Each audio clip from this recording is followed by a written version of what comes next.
अगर आप लोगों ने जीवनी का पहला भाग नहीं सुना है तो उसका लिंक मैंने डिस्क्रिप्शन में दिया है, आप उसे सुन सकते हैं। स्थान कोंडा। कार्तिक मास का शेष भाग। सुकुमार बाबू शोभा आदि के साथ अपने गांव में आए। ऊषा माँ भी साथ थी। कार्तिक की 21वीं तारीख को ऊषा माँ की इच्छा हुई कि शोभा के आधार से मैं अपने गुरुदेव बाबा संत दास जी की पूजा करूंगी। शोभा का प्रातःकालीन आहनिक समाप्त हो जाने पर ऊषा माँ पूजा की सब सामग्री लेकर आई। उसे देखकर शोभा ने कहा, मैं ठाकुर जी की पूजा करूंगी। पूजा में बैठकर शोभा और दिनों की भांति आसन के ऊपर सिर रखकर समाधिस्थ हो गई। कुछ क्षणों के बाद वे उसी आसन पर बंसीधर की मुद्रा में बैठी। ऊषा ने पूजा आरंभ की। उस समय घर के सब लोग आ जुटे थे। सबने बंसीधर रूप शोभा के चरणों में पुष्पांजलि दी। उसके बाद शोभा काली जी की मुद्रा में खड़ी हुई और क्रमशः छड़ीधारी संत दास बाबा जी महाराज की मुद्रा उन्होंने धारण की। तब सब लोग प्रणत होकर पुष्पांजलि दान और आरती करने लगे और अंत में भोग का द्रव्य सामने रखकर बाहर आ गए। यथा समय द्वार खोलने पर देखा गया कि शोभा गोपाल के आवेश में एक मुट्ठी हलवा लेकर आधी मुट्ठी मुंह में डाल चुकी है। क्षण भर बाद हाथ और घुटने के बल पर बाल गोपाल की तरह चलते हुए वे अपने स्थान पर आ गई। तदनंतर उनका आवेश जाता रहा। इस समय से कई दिनों तक पूर्वोक्त रूप भावावेश और शोभा के आधार से स्वजनों द्वारा गुरु और नाना देव देवियों की पूजा, अंजलि, दान इत्यादि चलते रहे। किसी किसी दिन गुरुवार के आवेश में शोभा को माता, पिता और अन्य लोगों को भी सिर की ओर धीरे धीरे हाथ फैलाकर आशीर्वाद की मुद्रा में देखा गया है। कोंडा से शोभा कुमिल्ला आई। कार्तिक की 26वीं तारीख को प्रियनाथ बाबू के निवास स्थान पर काली जी के भाव में आविष्ट शोभा की पूजा के बाद भोग देने के समय सुकुमार बाबू के उसे निवेदन करने बैठने पर शोभा ने आवेश की अवस्था में मृदु हास्य युक्त मुख से कहा, जल तो नहीं दिया। सचमुच ही देखा गया कि जल नहीं दिया गया है। इस प्रकार समाधि अवस्था में शोभा को मुंह से कुछ भी कहते सुना नहीं गया था। सुकुमार बाबू लिखते हैं, कितना स्नेहमय था वह स्वर। 29वें कार्तिक को अन्नकूट उत्सव के लिए पहले की रात वे 12 बजे से रसोई बनाने की व्यवस्था हुई। शोभा ने कहा था, रात के 12 बजे से रसोई बनाने से दूसरे दिन का भोग बासी होने का दोष नहीं होता। 50 अर्थात 60 प्रकार के व्यंजन तैयार किए गए। अधिकांश रसोई शोभा ही ने बनाई। इसके पहले रसोई बनाने या परोसने का अभ्यास शोभा को अधिक नहीं था। दूसरे दिन यथा समय भोग निवेदन हुआ। कहने की आवश्यकता नहीं कि भोग में तरह तरह के ग्रहण चिन्ह थे। अन्नकूट का उत्सव देखने के लिए बहुत से लोग एकत्र हुए थे। अनिमंत्रित बहुत से लोग प्रसाद पाने के लिए बैठ गए। शोभा ने कहा, परोसूंगी मैं ही। सब लोग भर पेट खाए, कुछ भी कम नहीं होगा। वही हुआ। बाद में एक दिन पहला अगहन को वरकांता में शोभा ने बतलाया, अन्नकूट की रसोई बनाकर प्रातःकाल बाबा से जाकर कहा, तुम तो लिहाफ में लपटे हुए हो, देखो तो मैं कितनी रसोई बनाकर आई हूं। इस पर बाबा ने कहा, क्यों, तूने बनाया कहां है? मैंने ही तो बनाया है। कुमिल्ला में शोभा से बहुतों ने बहुत से प्रश्न किए। इस समय देखा गया कि वे पहले की भांति ध्यान के बाद जवाब नहीं दे रही है, स्वाभाविक क्रम से ही जवाब दे रही है। उन्होंने निर्विकल्प समाधि के भिन्न भिन्न स्तर इन व्यक्तियों के समक्ष व्यक्त किए।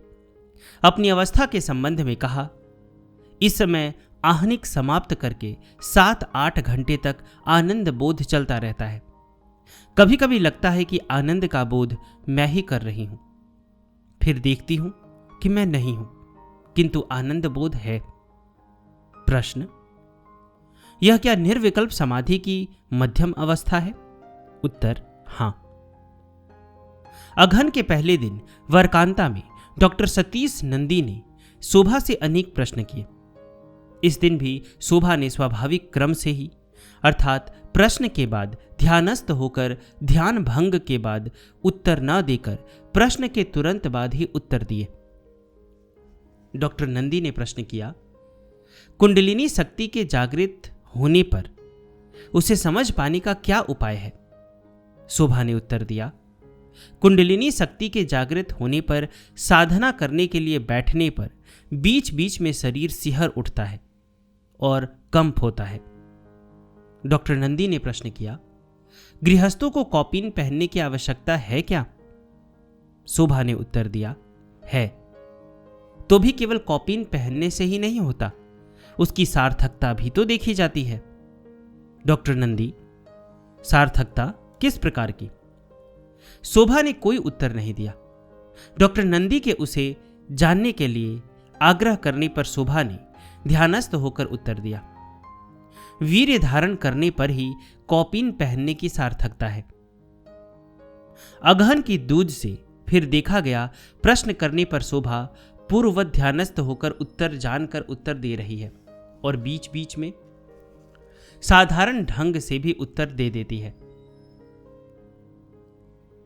ध्यानस्थ होकर शोभा किस प्रकार उत्तर जान लेती है, इस संबंध में प्रश्न करने पर उन्होंने कहा, देव देवी, गुरुजी, ठाकुर जी, दादा गुरुजी इत्यादि को देख और उनकी बातें सुन पाती हूं, उनके मुख भी हिलते देखती हूं।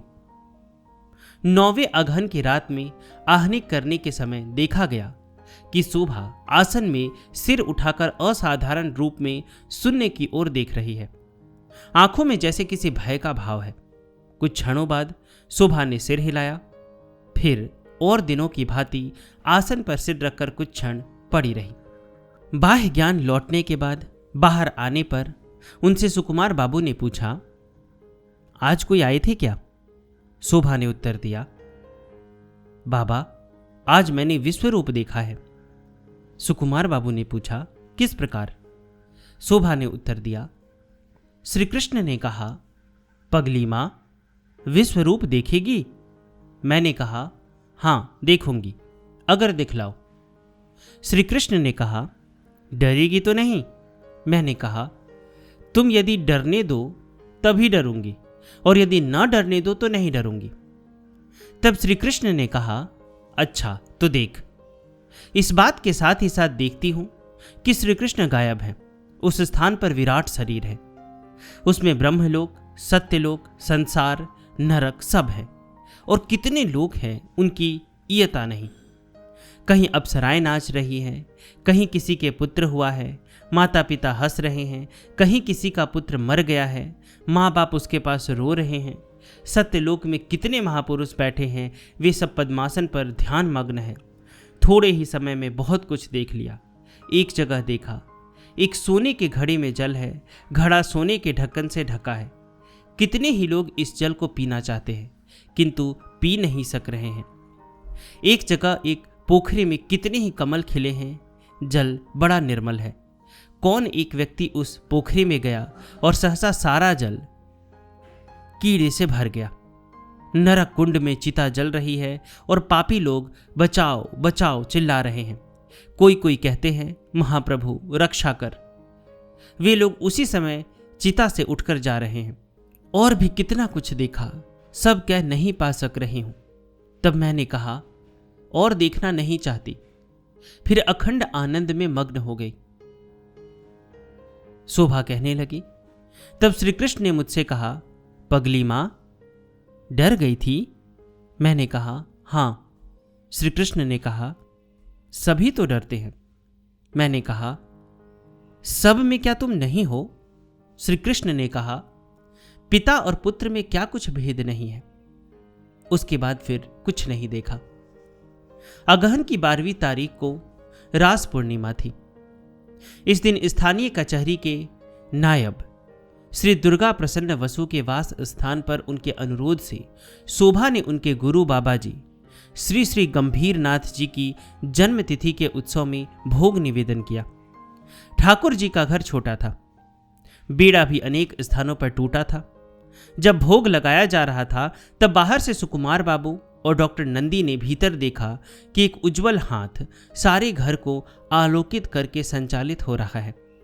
इसके अतिरिक्त डॉक्टर नंदी ने देखा जैसे अंदर सुंदर वस्त्र में लिपटी एक स्त्री मूर्ति खड़ी है।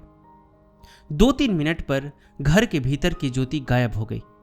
इसके बाद जब शोभा बाहर आई तब पूछने पर उन्होंने बताया कि श्री श्री राशेश्वरी आई थी।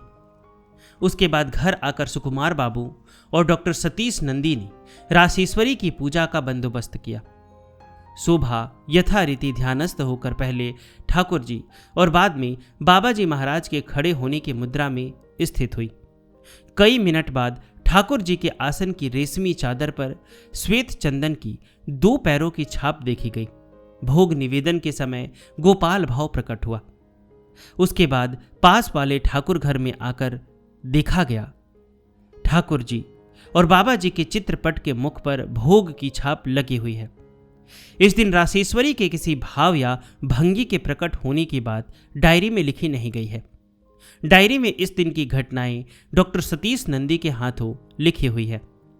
21वीं अगहन की तारीख को दोपहर में सुकुमार बाबू ने किसी कारणवश एक बार स्कूल से घर आकर देखा शोभा के माथे पर अत्यंत कुशल हाथ से तिलक कढ़ा हुआ है। शोभा ने उसके संबंध में पूछने पर बताया, दोपहर को भोग निवेदन करने जाने पर बाबा जी महाराज ने कहा, इधर आओ, तुम्हें तिलक कर दे रहा हूं। आज, कल और परसों मैं तिलक कर दूंगा। 24वें बृहस्पतिवार से तुम स्वयं तिलक करना। यह कहकर उन्होंने बाएं हाथ से मुंह पकड़ा और तिलक देने लगे। साथ ही साथ मेरी बाह्य चेतना जाती रही। दूसरे दिन शोभा को तिलक देने के समय सुकुमार बाबू घर पर रहकर यह व्यवहार देखने के लिए यथा समय स्कूल से आ गए। शोभा उनके सामने ही भोग का दूध लेकर ठाकुर घर में घुस गई और 5 मिनट बाद ही दूध का बर्तन हाथ में लिए बाहर आ गई। इसी बीच तिलक हो गया था। पूछने पर शोभा ने कहा, आसन पर बैठते ही बाबा जी महाराज और उनके देव देवी आ पहुंचे। उसके बाद मुझे कुछ भी नहीं मालूम। सुकुमार बाबू ने घर में जाकर देखा प्रातः संध्या के बाद अपना गोन आदि दूर हटाकर जहां जिस प्रकार रखे गए थे वह सब उसी जगह उसी प्रकार रखा हुआ है। दूसरे दिन सुकुमार बाबू के बाद में शोभा सेमीज के नीचे नाभि स्थल पर भी तिलक चिन्ह लगा हुआ देखा। 12 अंगों पर तिलक था। 25वें अगहन से शोभा स्वयं तिलक लगाने लगी। निम्बार्क संप्रदाय में तिलक लगाने को स्वरूप करना कहा जाता है। इनके मत से श्री कृष्ण के अंगों पर भी तिलक चिन्ह है। समझता हूं इसलिए तिलक लगाने को स्वरूप धारण करना कहा जाता है। जो हो, 27वें अगहन को दोपहर के भोग का समय आया। तब भी शोभा ने स्वरूप नहीं ग्रहण किया था। शोभा ने कहा, मुझे स्वरूप करने में देर हो जाती है, बाबा ही स्वरूप कर देंगे। यो भी सेमीज पहने रहने पर जहां जहां स्वरूप कर नहीं पाती उन सभी स्थानों पर वे ही स्वरूप कर देते हैं। भोग देकर शोभा जब बाहर आई तब देखा गया कि स्वरूप हो चुका है।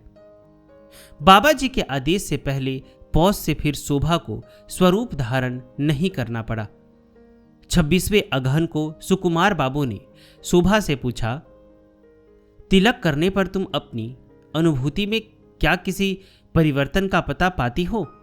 शोभा ने उत्तर दिया, और कोई परिवर्तन तो लक्षित नहीं करती। आनंदानुभूति के समय में वृद्धि अवश्य हो जाती है।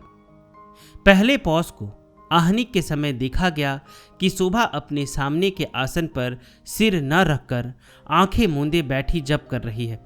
यह जप 1 घंटे से अधिक चला था। फिर वे प्रणाम करके उठाई। इसी समय सुकुमार बाबू ने पूछा, और दिनों से आज कोई विशेष परिवर्तन मालूम हुआ क्या? शोभा ने उत्तर दिया, हाँ, और दिन नाम जप के लिए बैठने पर जो जप अपने आप होता था वह आज नहीं हुआ। आज एक दूसरा मंत्र भीतर से उठने लगा। सुकुमार बाबू ने प्रश्न किया, बाबा जी महाराज ने कह दिया क्या? शोभा ने कहा, पता नहीं चला। सुकुमार बाबू ने पूछा, जप के समय बाबा जी पास थे क्या? शोभा ने उत्तर दिया, जप पर जब बैठी थी तब बाबा जी महाराज, ठाकुर जी और अनेक देव देवियां उपस्थित थी। उसके बाद क्या हुआ कुछ कह नहीं सकती। सुकुमार बाबू ने प्रश्न किया, जब समाप्त होने पर जब तुमने प्रणाम किया तब क्या बाबा जी महाराज को देखा? शोभा ने उत्तर दिया, नहीं, देखा नहीं। कब प्रणाम किया उसे भी कह नहीं सकती। सुकुमार बाबू ने पूछा, यह मंत्र जब किस प्रकार हो रहा था? शोभा ने उत्तर दिया, दोनों भावों के संधि स्थल में स्वयं जप हो रहा था। यह अब भी हो रहा है, निरंतर होता है, मुझे कोई प्रयास नहीं करना पड़ता। पौष की 6वीं तारीख को सुकुमार बाबू अपनी डायरी में प्रसंग क्रम में लिखते हैं। इसी बीच एक दिन बातों ही बातों में शोभा ने मुझसे धीरे धीरे कहा, बाबा जी ने कहा कि अब से तू जो भी कहेगी वही होगा। इसके बाद क्रमशः कई दिन देखा जाने लगा, शोभा बड़े सवेरे लिहाफ ओढ़कर जप करते करते बहुत ऊंचे उठ जाती है। बैठकर इतने ऊंचे उठ जाना किसी साधारण मनुष्य के लिए संभव नहीं। 11वीं पौष की तारीख को इस विषय में उनसे प्रश्न के उत्तर में उन्होंने कहा, रात के पिछले पहर बाबा आकर पुकारते हैं, पगली मां उठ। मैं उठकर जप पर बैठ जाती हूं। मेरा शरीर खाली रहता है। बीच बीच में जब मुझे ठंड मालूम होती है तब बाबा की गोद में उठ बैठती हूं। इससे अधिक मैं कुछ नहीं जानती। 13वें और 14वें पौष को उनका आसन से ऊपर उठना 2 बाहरी आदमियों ने भी देखा। 14वीं तारीख को लिहाफ के नीचे 2 मस्तक की तरह देखा गया था। इसके बाद एक दिन बात हुई थी कि श्री गुरुजी महाराज ने कहा है, उनका साधन जो लोग पाएंगे उनकी 3 जन्मों के भीतर ही मुक्ति हो जाएगी। इस बात को फिर से कहकर 23 पौष की तारीख को सुकुमार बाबू ने पूछा, तब क्या हम लोगों के लिए गुरुजी को फिर दे धर कर आना पड़ेगा?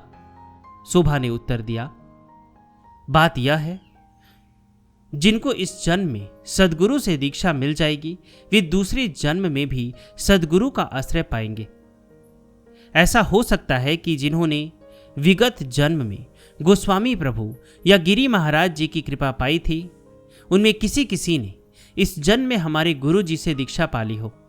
यह कहकर बातों ही बातों में शोभा ने अपने छोटे भाई गौर को दिखाकर कहा, इसका सद्गुरु की कृपा के बाद दूसरा जन्म है।